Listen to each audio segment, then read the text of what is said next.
All right, everyone, welcome. This is So What, the Marketing Analytics and Insights live show. This week, Katie is out in the woods doing who knows what, but having a good time. So, John, how are you? Good here. Yeah, I will have to take up the stick of contrarian point and push back on whatever we're throwing out there today. Today, we're talking social media marketing and how to use AI, particularly generative AI, for social media marketing. So we said we're going to talk about modern social media marketing practices, generative AI's role in social media marketing, and critically, what not to do with generative AI and social media marketing. Hint, if you're auto-commenting on everything, you're doing it wrong. Oh, that's like the number one complaint, like the LinkedIn. Hey, that's a great post. Tell me more about this. And there's like 8 of them in a row. You're like, okay, yeah, that's not how. Exactly. So let's start off with this modern social media marketing, social media marketing in 2024. And what's on your radar? Yeah, that's a great question because we are in kind of this post social media phase of it's a media channel, right? We're no longer doing that thing of like, oh, if I can get 50 million followers and 2,000 likes a post, I'm winning. Like that. That's it. And it's been bizarre to see even with threads. I've seen even people with thousands of followers saying, man, this is really weird how it's, post, no likes, no likes, no likes, 65,000 likes, no likes, no likes, no likes. So the big thing is this transition to you've got to nail the topic. But the good news now is if you find something that resonates, it immediately spreads beyond your own network. So you're not kind of hampered by follower account like you used to be. Yeah, phony comments, that's right on the list. I think the other fight, the other thing that's huge for me has been the stuff you've been doing with generative AI to create topics and lists and just do a better job of editing and get better quality content. But yeah, to be honest, I have definitely been the curmudgeonly old man on my porch saying, go away with your Gen AI. So I'm really excited today to hear what you've been playing with and digging in because I know you've been messing around with a lot of stuff. So let's start off with social media practices because I think that's important. You hit on a really important point. TikTok was the first social network where the content mattered more than the creator. Right up until that point, you're exactly right. Who has the biggest number of followers? And TikTok was the first network that's like, okay, we're just going to show stuff that people want, whether or not that person is one follower or a million.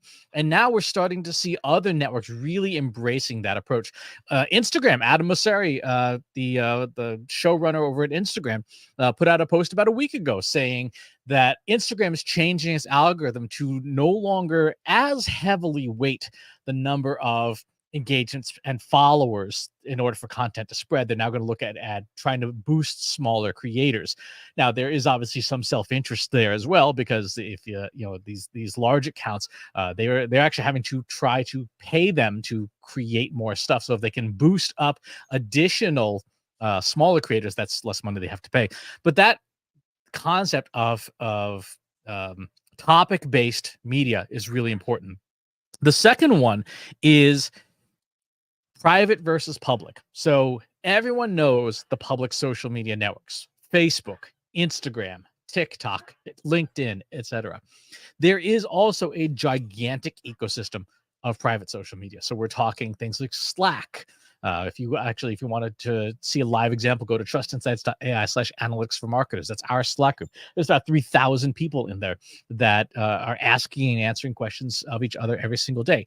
There is Discord, which has 500 million monthly users. This is a gigantic network that you can't see. Like, it's not open to the public. It's not going to show up in any search results ever. It's just out of the way, but yet there's a huge number of people in it.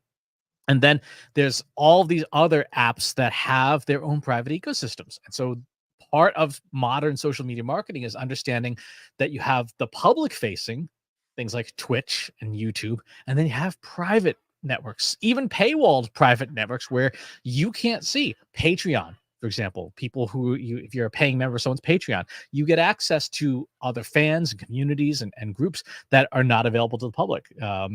My one of my favorite musicians has a huge online community and things in her Patreon. There's OnlyFans. Right? You have all of the private communities it's paywalled. Like, you can't participate.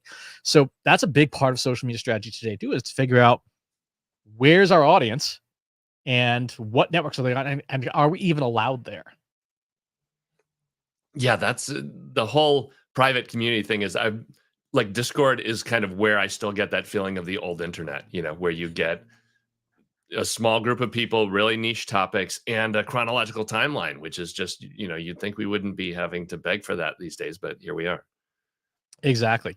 So when it comes to using generative AI in social media, well, okay. There's the obvious, right? Hey, write me 100 tweets. I refuse to call them what they're called now on the network, formerly known as Twitter. I will continue to dead name it as Twitter. Write me 100 tweets, write me a LinkedIn post for this and stuff like that. That's kind of the obvious stuff, but people don't necessarily do that real well. Yeah, well, you're literally photocopying stuff that's already out there on the web, right? I mean, you've got nothing unique or original on that kind of take. So, yeah, if you're a slave in the corner who has to crank out 500 things this week, then I can see the appeal of that. But yeah, if you're trying to do something new or different or break through, that seems to be just a complete waste of time. Exactly. However, you can use generative AI to help you if you got to do that. You've been told to do that, and someone said like, "Hey, go make the donuts," right? Then there are ways to do that are better than others. Here's a relatively straightforward one. In fact, I'm going to go ahead and share my screen here. What you want to do is not just use the generative AI tool to make things generically, right? That doesn't help anyone. What you want to do is you want to use the generative AI tool to make stuff for specific people, for specific audiences. So let's do this. I'm going to go to LinkedIn, and I'm going to pull out. I'm going to here to John Wall. I'm going to say, give me John's LinkedIn profile as a PDF. And now I'm going to go over to Gemini and say, let's build a LinkedIn audience profile for social media content creation. Before we begin, what do you know about best practices for creating great content on LinkedIn? So what we're doing here is we are following the Trust Insights pair framework, which is prime, augment, refresh, and evaluate. It looks like Gemini might be on vacation here. Let's reload that. And we're asking the model to preload with its knowledge. I'm going to turn all the safeties off too, because I like to live dangerously.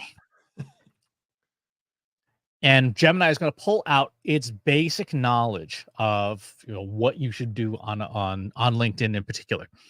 And after it does that, say, great, let's calibrate on our audience now. Here is the LinkedIn profile for our ideal customer. And let's go ahead and bring in John's LinkedIn profile. And I'm just going to drop the PDF right in. Hit run. It's going to analyze your LinkedIn profile and kind of get an understanding of who you are. So your demographic and background, management level, tech savvy, your location, interests and challenges. So this is all seems like it's pretty right on, right? This is not unsurprising. What you would then do is take some of the content ideas you have and say, run this by my customer profile. Does my customer profile like this? Let me pull up here a social post. Let's see, where did I put? Actually, I'll pull up a promotion for our webinars. I'll say, great. Here's actually, yeah, I'll use a LinkedIn social post because I have a social post drafted that I've been meaning to publish one of these days. Here's a LinkedIn post. What do you think our ideal customer would think of it? What should we do differently, if anything? And I'll put in 3 quote marks to demarcate the area. I'll put in the actual post. And now, instead of just make stuff on with generative AI, what I'm having it do is do an analysis of the content and say, will this resonate with our ideal customer audience? Because you don't have to, you probably shouldn't make content for everyone. You should make content for ideally the people you want to take action. So it has gone through and said, hey, your post is not relevant to your target Business audience. relevance. That's right. So what? Exactly. There's no connection to data-driven decision making. There's you need to do some more ethical considerations, offer some practical takeaways. So it has gone through and said, yeah, your post not so great. Not so good. So this will push you back to the it's like busting out the red pencil and getting you redirected. Exactly. But now, instead of just sitting here in wallowing in sorrow. Yeah, it's got some alternatives for you too. Exactly. Great. What I'd like you to do is rewrite my post incorporating as many of your suggestions as possible about the same length, matching my original writing style, voice, and tone. Let's see what it comes up with. So again, we are taking something existing that maybe was not great and retuning it using our ideal customer, using our audience for this. Now, who should you do this with? If you're on Twitch or LinkedIn or Instagram or whoever, look at your own data and say, who are the top 5 people that engage with us? Right? Or look in your CRM. Who are the 5 customers that we want to stay in front of? We're looking at marketing automation system. Who are the 5 prospects that we want to land as customers this year? Build a profile based on them, and then start pushing your social content through it to say, rebuild this for our customer. So we have here, who decides what's true in your data? Let me make this a bit bigger here. We have this has essentially done a rewrite for us. So now we've gone from your basic generation, write a LinkedIn post, right, to rewrite this LinkedIn post for our customer, for our target audience. So that's an example for modern social media marketing that is actually useful. You can say, I want to recalibrate my promotions. Help me make a video script for YouTube. Help me get a show outline for a live stream. All of these things you would now have with an ideal customer profile. So that would be the number one most important thing you can do is using generative AI, build your customer profile based on real people, and then start running stuff through it. Very good. That's taking the pain away from your day. That's for sure. Exactly. Next thing you should be doing with these tools, you should be using them to analyze your data. You should be using them to analyze, in particular, social media data that you want to understand better. So I'm going to move over to ChatGPT because of the different major tools. This one has the best image recognition. Suppose you are looking at popular content. Maybe it's competitors' content. Maybe it's some of your audience content. Maybe you've got a bunch of it. Maybe you're looking at hiring an Instagram influencer and you want to inspect their last 200 posts. These tools can do image recognition. So let's say analyze the following image and document what you see in a bullet point list. Now I'm going to take an image that I pulled right off of Instagram earlier today. And let's see what it does. So it's got basically some groceries on it. As the base image you provided, here's listed the items visible. Now this, it's kind of fun. This is a very basic example, but it's gone through and done image analysis, image recognition.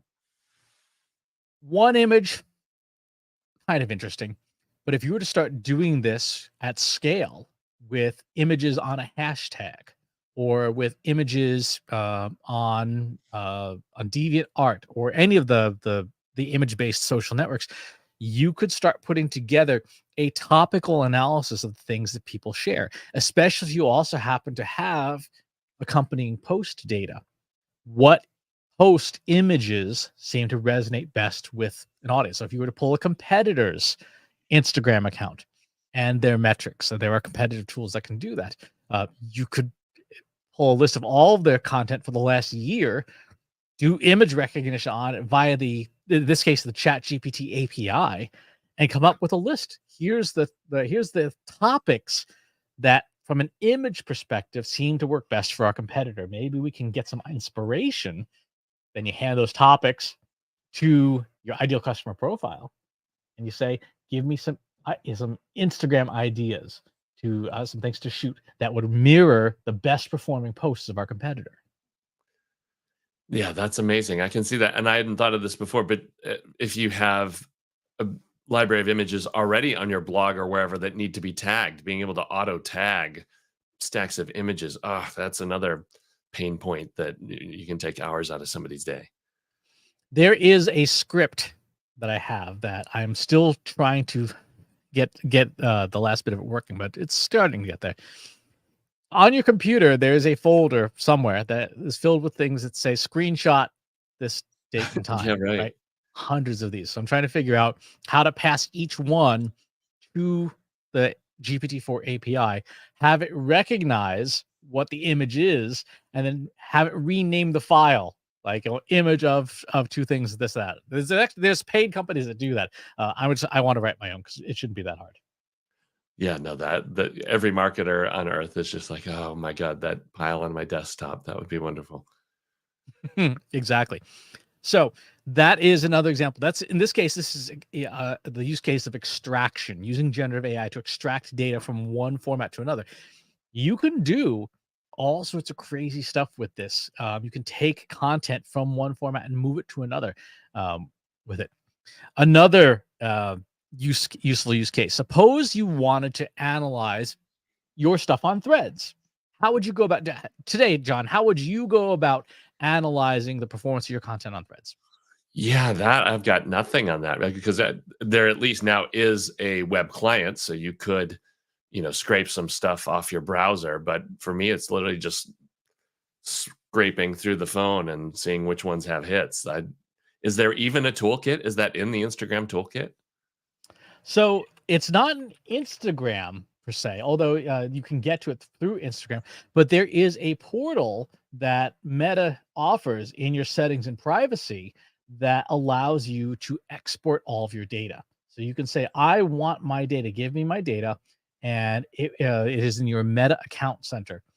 So if you go to, in this case, go to accountcenters.instagram.com, and then you will be able to see your information and permissions, download your information, and then you can basically make a request of what information you want. So you could say, for example, here on my, there's my Instagram account, because Threads is part of Instagram. I want some of my information, and you go down and say, where it is here, Threads. I want my Threads data, and you want it downloaded to a device. So you queue up all this information. So this is all of the data from Threads. What's in the box? What do you get? You get a very, very unhelpful, extremely large pile of data. Let me pull up what they send you. They send you a big folder. They send you a big folder that looks like this. And All JSON, that's good.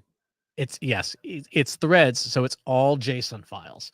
But it shows you your threads and the replies, the things you've liked on Threads, et cetera, et cetera.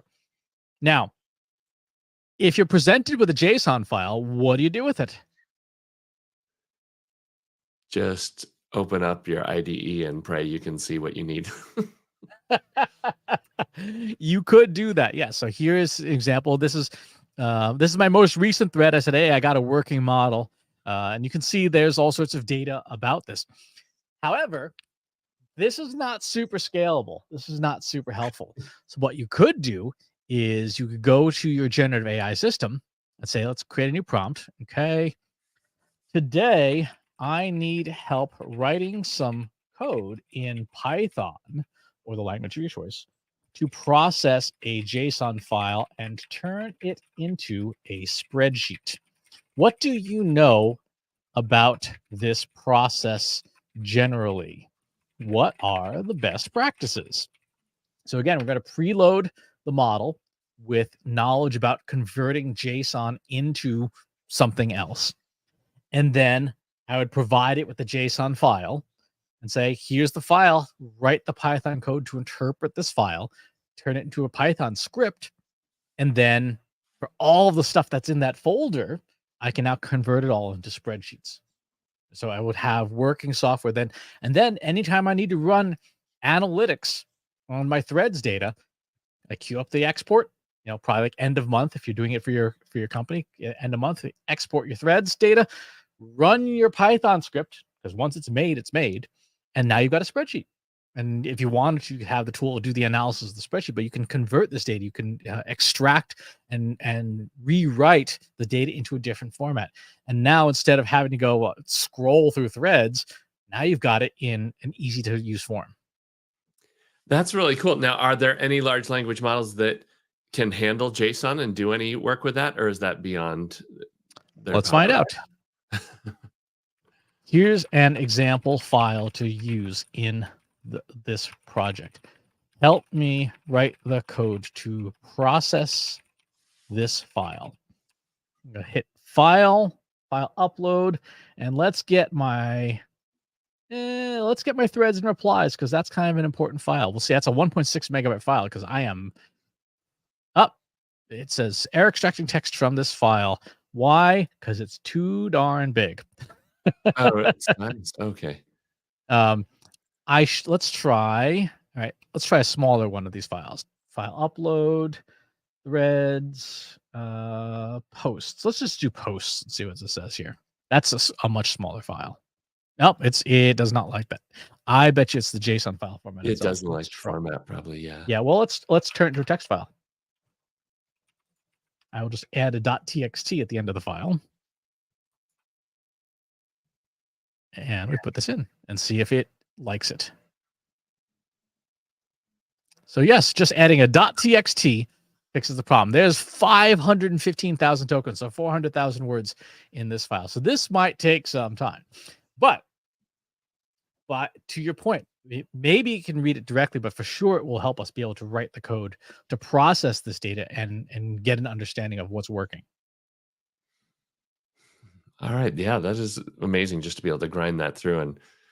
And I did not know that. It's crazy how far down that's buried in the meta tags there to get to that data. But if you know where it is, you've got the keys. And this is true for every social media platform. GDPR requires them to give you your data. Like, it is required by law in all the EU. It's required by law in California under CPRA, and that's 7 other states.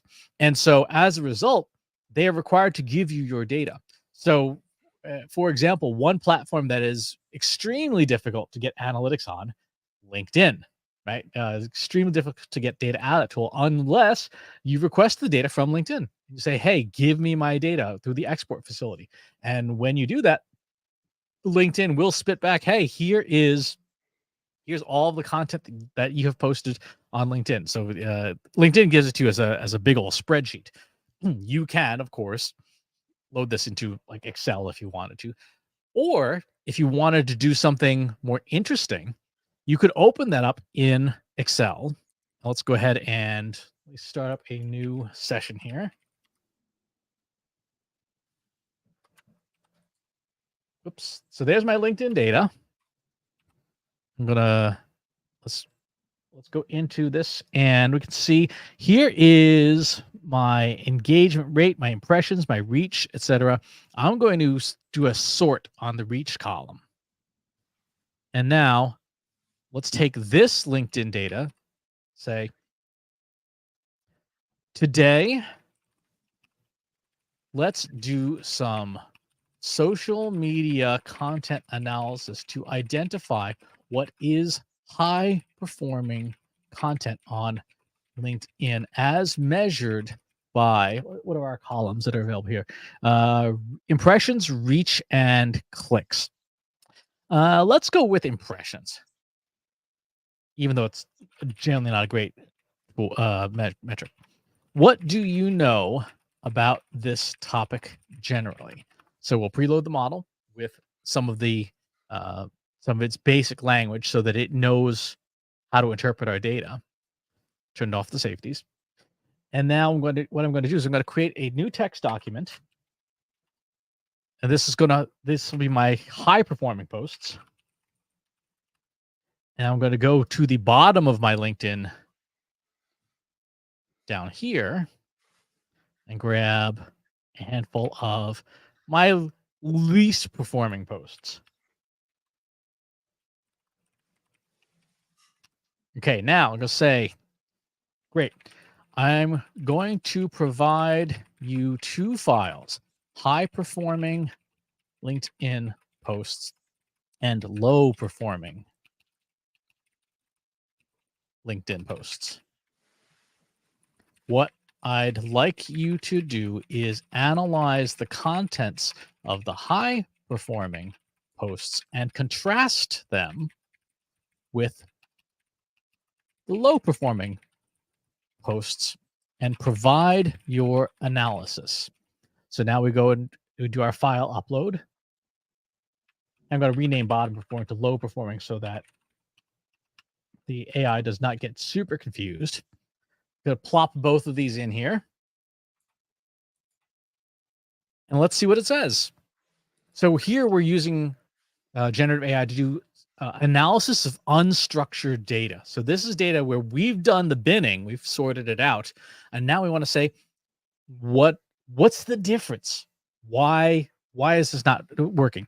Low performing posts, repetitive format. It's just, lack of engagement, limited content variety, weak calls to action. High performing posts, variety of content types, focus on engagement, trendy topics with a practical approach, strong calls to action, promotional content with value. And these are its recommendations, right? So this has gone through now and done this assessment of our content. This is from the Trust Insights LinkedIn account. So I say, great. Let's turn this into a checklist for our content. Write out a checklist like a pre-flight checklist that a pilot uses to assess any new content before we post it on LinkedIn using the criteria from your analysis of what makes a post high performing versus low performing. So now we're going to take this summarized knowledge and we're going to rewrite it. We're going to turn it into something else. And now we've got a pre-flight list. We've got a standard operating procedure that we can use, that I could hand off to, for example, our account manager, Kelsey, and say, hey, when you're scheduling social media posts, here's the checklist. Make sure you've checked off each of these things. And Kelsey can go, yep, I've done this. Or she can say, hey, this content is not appropriate for our target audience, or the tone is wrong, and that you can push back and saying, yeah, we shouldn't post this. It's a bad idea. Or if you want to get real fancy, let's say, great, now convert this checklist into a prompt for a large language model like Google Gemini. Write in second person imperative, which is second person point of view. I'm now going to generate a prompt. You are assisting a marketing team in creating high-performing LinkedIn content. Before the team posts anything on LinkedIn, you guide them through the following checklist. I can now take this prompt, turn it into a system instruction, and now integrate it into my social media workflow. So if Kelsey's not available, I can take a post and put it in, say, check my work, evaluate this post. Should I post it or not? Yeah, that's great. And same deal. You can have somebody run that and confirm that everything's in there. It's just a great way to make sure you're hitting all the marks before it goes out the door. Exactly. So there we're using summarization, we're using rewriting, and even to some degree we're using question answering. So we're using all these different techniques for language models to make our social media content better. So this is derived from our own data. I would strongly encourage you to do this with your data. Yes, a lot of these things are pretty general best practices, but you may be doing something differently wrong than we are.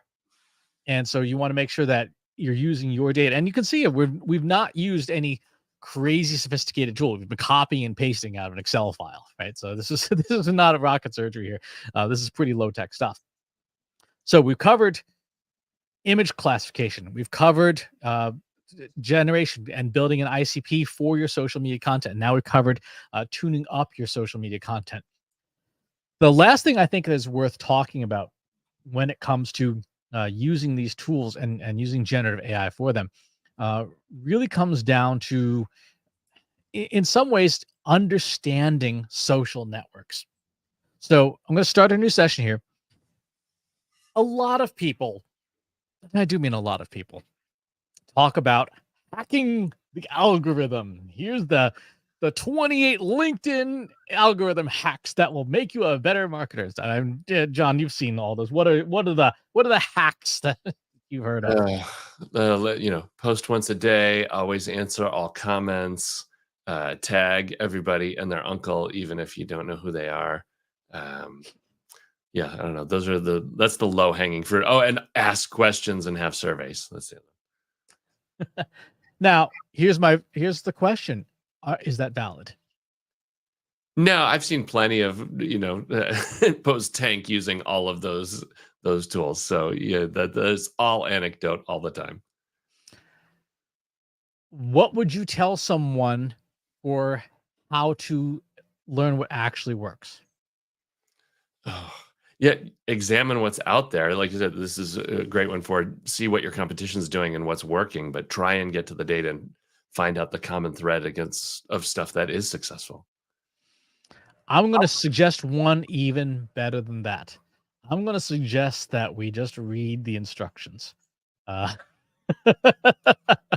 I'm specifically referring to, and this is true of every social network publishes an engineering blog, right? Meta's got an engineering blog, LinkedIn's got an engineering blog.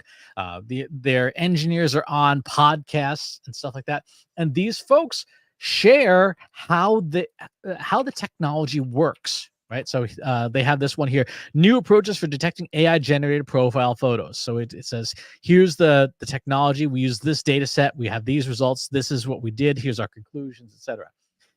The downside for most marketers is that these posts, while extremely informative, right? This is how LinkedIn detects bad behavior on LinkedIn. And they show you the sequencing and the layers of the model. The problem is most marketers are not technical marketers, right? In the technicians and engineers. Understanding how an LSTM works is probably not super high on the list of things that you wanted to do this week. I mean, I may be wrong, but I'm going to guess that's the case. Not doing that this weekend. No. Okay, so what do we do about it? We use generative AI. Huge surprise, right? Say, today we're going to look at the engineering behind LinkedIn. Please read through and provide a high-level summary of this LinkedIn engineering blog content. And what I'm going to do, I'm going to take the engineering content from LinkedIn, all how many words is this? 112,000 words over 68 blog posts that were just taken from the LinkedIn blog. And I'm going to turn the safety off because there's some topics in there like abusive behavior that they're trying to detect that will trigger Gemini's warnings. And it's going to provide an analysis of all of the content together. This is really important because there's a lot of detective work that goes into understanding an algorithm, right? So LinkedIn doesn't just hand it to you on a silver platter saying, hey, do these 8 things and your stuff will do better. Instead, what they talk about is, here's all the different systems and technologies that we use under the hood. If you gathered all that together and say, AI, help me connect the dots, help me understand what's going on under the hood in a coherent, cohesive, big picture, then it'll be able to distill that down and say, great, based on the engineering content we've analyzed, build a set of practices for developing and publishing high performing content on the LinkedIn newsfeed. We define high performing as content that gets great reach and engagement. Write the practices in bullet point format. So now we're going to say, You've got all this knowledge. We've distilled down the entirety of the relevant portions of the LinkedIn blog. And by the way, I would, if you were going to do this in production, I would also recommend grabbing podcast interviews from This Week in Machine Learning and a bunch of other very technical podcasts where LinkedIn's engineers have done an hour and a half of talking about what's happening on LinkedIn. It says, yeah, okay, here's your content creation, relevance is value, diversified content types, use trending topics and hashtag, encourage conversations, right? That's the basics. Optimizing for LinkedIn's algorithm, understanding dwell time, right audience, people you may know, etc. Say, great, this is a good start, but this is all fairly obvious content. I think we'd agree this is not a surprise, right? Yeah, right. That's the engaging content. That's all you have to do. Just write engaging content. Exactly. Give me a set of practices based on the technologies described in the engineering blogs for high performing content that are not obvious. This is an example of obvious content. Do not provide obvious content like this. And now I'm going to copy that entire response that the AI just gave me, right? Because we're with something called contrastive prompting. It's a more advanced prompt engineering technique. You basically say, hey, all that stuff you just gave me, disqualify it. It's out. Instead, find me more things, better things, newer things. So you have skill optimization, ensure your profile skills, engage in collaborative articles, understand the 2-pass ranking system, trigger downstream impacts, embrace embeddings, consider timing and freshness. I like this. Explain in greater detail the point. Give me step-by-step instructions for how to do this. Anything that you don't understand as a marketer, just ask the machine, hey, explain to me, break it down for me, give me a step-by-step instructions for leveraging this particular technology. And assuming that the data is there, a model will be able to do that for you. A model will be able to digest this. Now, what we're doing, we're using Gemini 1.5. You could use Claude 3 Opus for this. You could use ChatGPT, the paid version. Any of the big paid models that you can do this with. You cannot do this with any of the free versions. So if you're using the free versions, this is not going to work for you. Here's a step-by-step. One, grasp the basics, understand what the rankers do, optimize them, capture attention early. The first pass ranker makes quick decisions about content relevance, so it's crucial to grab attention within the first few seconds. Strong visuals, compelling headlines, etc. Leverage keywords and hashtags. Post when your audience is active. Second pass ranker, encourage engagement, consider dwell time, build relationships. And you might say, okay, well, that's great for the first pass ranker. Okay, I understand this idea of capture attention early. Give me some practical tips on how to do this. Again, you may read it and say, well, okay, that's great. How should I do this? So one of the things that I've done this experiment a few times. One of the things that we'll recommend is cross-channel. That if you've got a LinkedIn post that you want to do really well, email your list about it.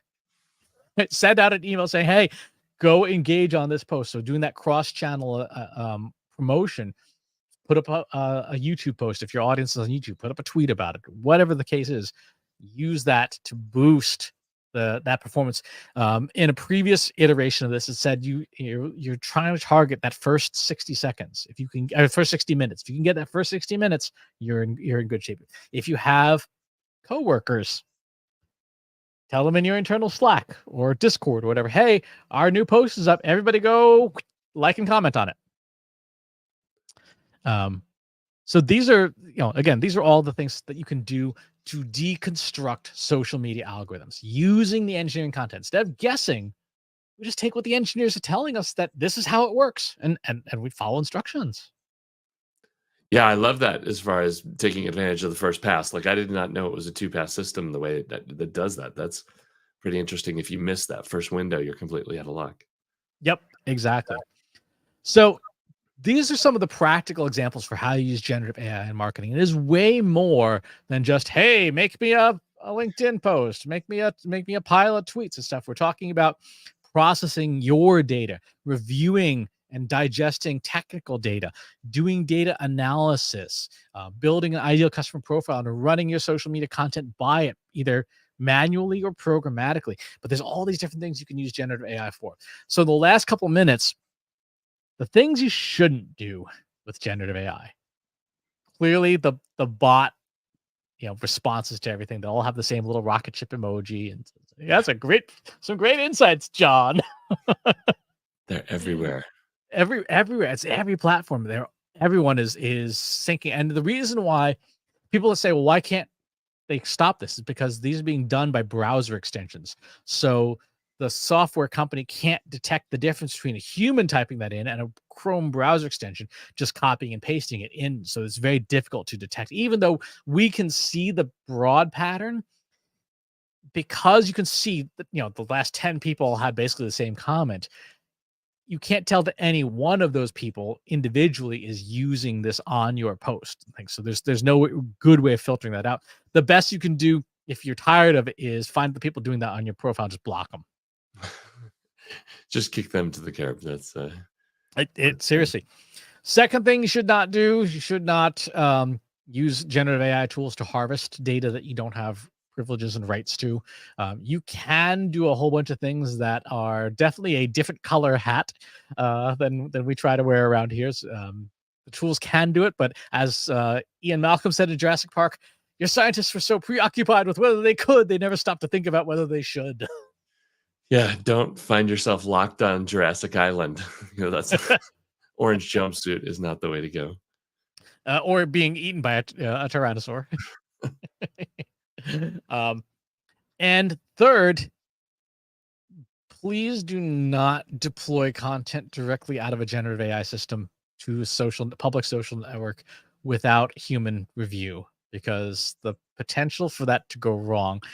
This actually dates way back to 2016 when Microsoft released Tay, their Twitter bot, and Tay was turned into a racist porn bot within 24 hours because it trained on the replies it got, and no one thought, hey, we should put some guardrails on this. Yeah, no, runs afoul of itself quickly when you throw it straight into the cistern. It just gets ugly quickly. It really does. Any final parting thoughts, John? Yeah, be a good citizen. Use this stuff to make great stuff. Don't be a jerk. I think that's the right message. All right, so that's going to do it for this episode. We hope we found it useful and gave you some ideas for using generative AI with your social media marketing. Again, it's way more than just make stuff. You can even do things like copy and paste a competitor's public post and say, what is their social media strategy? Or if you have posts from a couple different networks, say, identify their social media strategy. What is it they're trying to do? What's the big theme? You name it. These tools can handle enormous amounts of data. Leverage that capability. To process data and to give you insights from it. That's the best thing you can do with them, and it's way more than write me a blog post. All right, folks, we will talk to you on the next one. Thanks for watching today. Be sure to subscribe to our show wherever you're watching it. For more resources and to learn more, check out the Trust Insights podcast at trustinsights.ai/TI podcast and a weekly email newsletter at trustinsights.ai/newsletter. Got questions about what you saw in today's episode? Join our free Analytics for Marketers Slack group at trustinsights.ai/analytics for marketers. See you next time.